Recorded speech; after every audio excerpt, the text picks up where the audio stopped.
The governments of the world have strategic stockpiles to ensure the continuity of government and survival of disasters like World War III. The problem is there isn't enough supplies to go around, so you need to get prepared. Today we're going back to basics. This prepping stuff can get incredibly complicated. We're going to simplify it for you. Today we're going to talk about building your own strategic reserve. Let's get to it.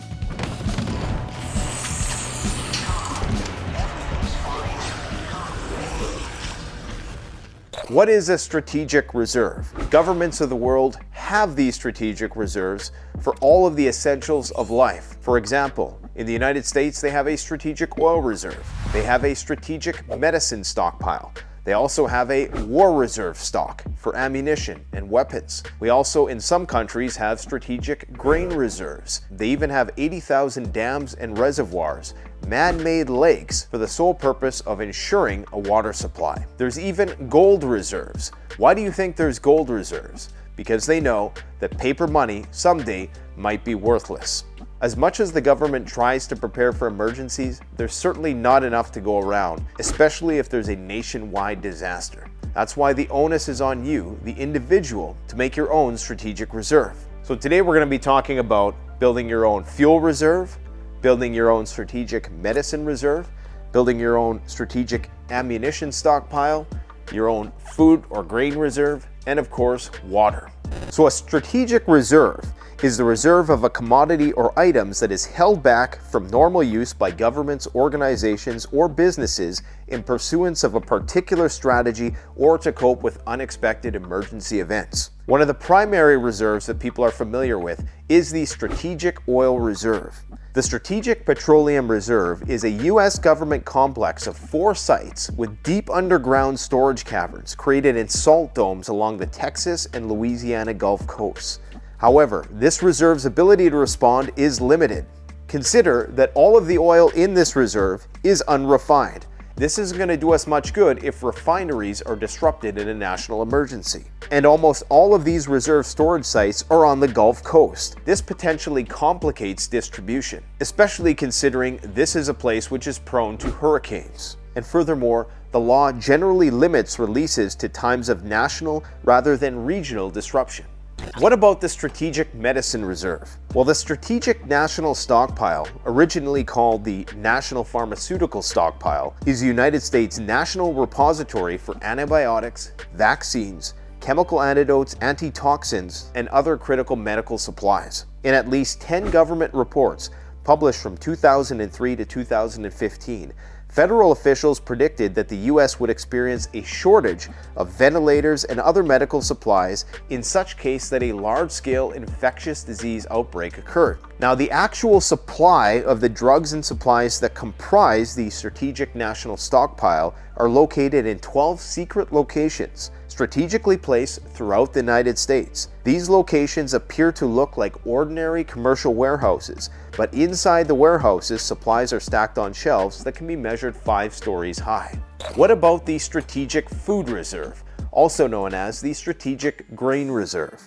A strategic grain reserve is a government stockpile of grain for the purpose of meeting future domestic and international needs. In the United States, there no longer is a strategic grain reserve. Some countries that are net exporters of grain don't see this as a high priority. However, in countries like China, this is a country that now stockpiles 2/3 of the global grain reserves. And the contents of the silos in China are only available on the domestic market with no shipments going abroad. This has raised some eyebrows of a few people wondering, what exactly is China preparing for?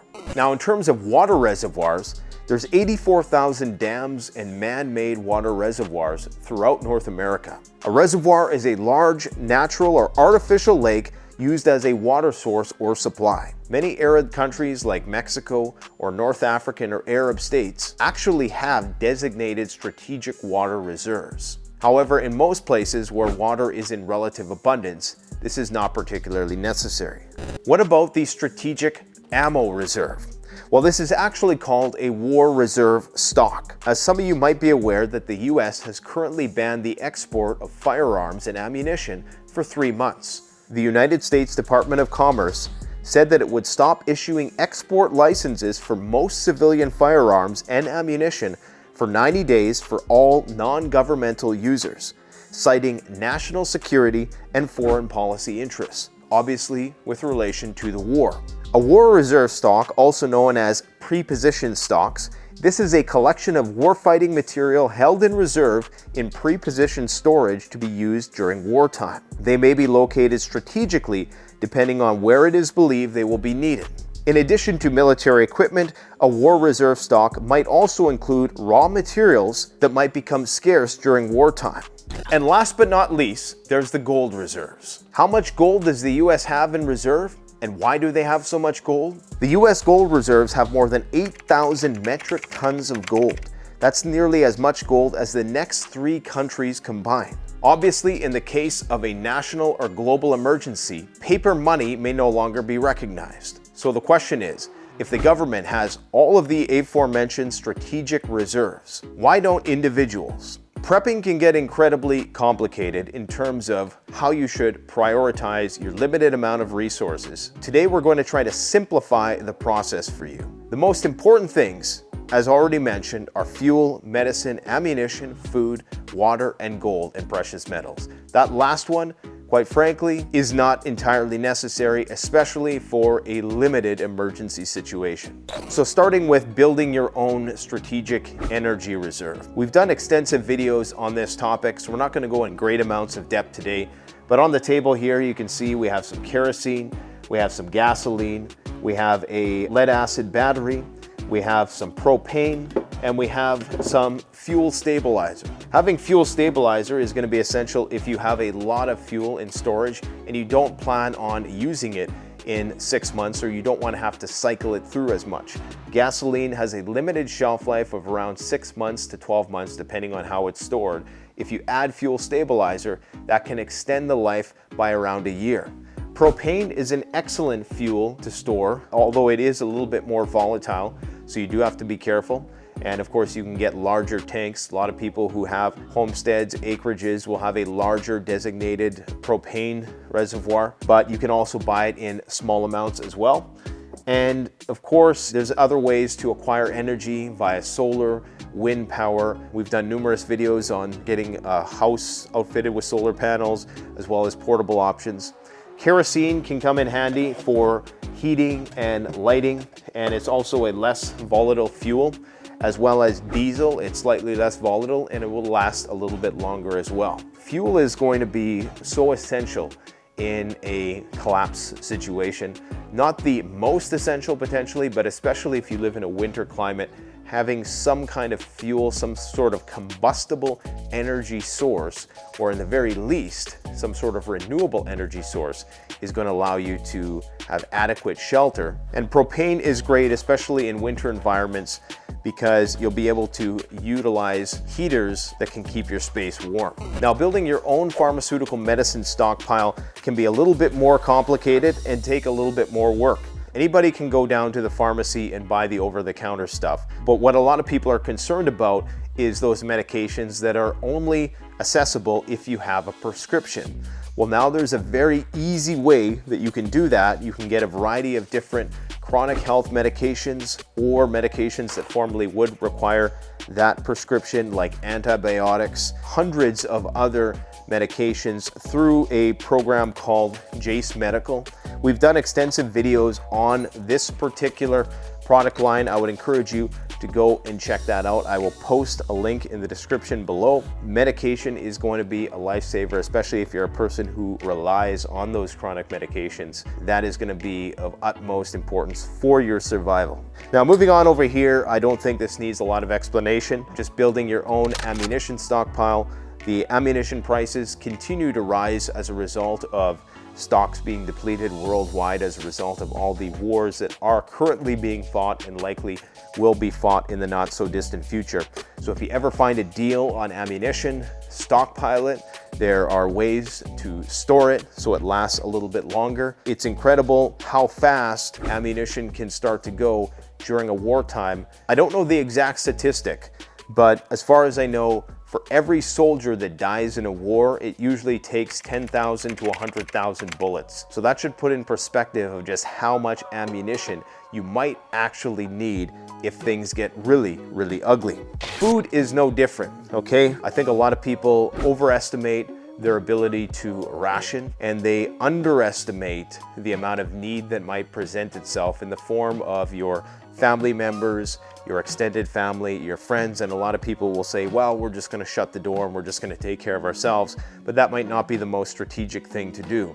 So building an ample supply of food, be it canned food, dehydrated food, freeze-dried food, is obviously the most expensive, but it lasts the longest. At the bare minimum, I would say that a person should have about 3 months worth of food stored if you're serious about a national emergency. Now, a lot of people will say that's not enough, but realistically, most people within the realm of what is achievable, 3 months worth of food is very achievable. In fact, that's only a few 5-gallon buckets of rice when you really think about it. So there's no reason and no excuse for a person, even of modest means, not to have a 3-month supply of food, and you can continue to diversify the food storage as you progress in your building up of your reserve.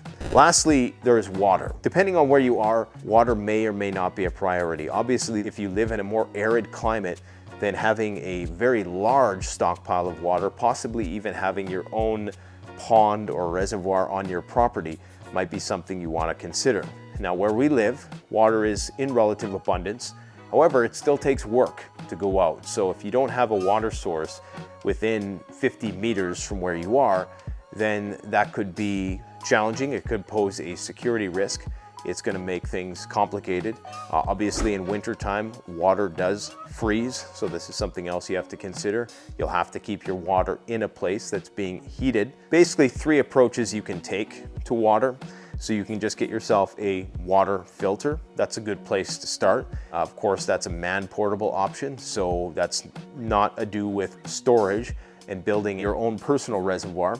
There's other options like gravity filters, water storage containers. There's many companies that will now actually sell individual special cans and bottles of water that are meant to be preserved for long periods of time, but that can also get expensive.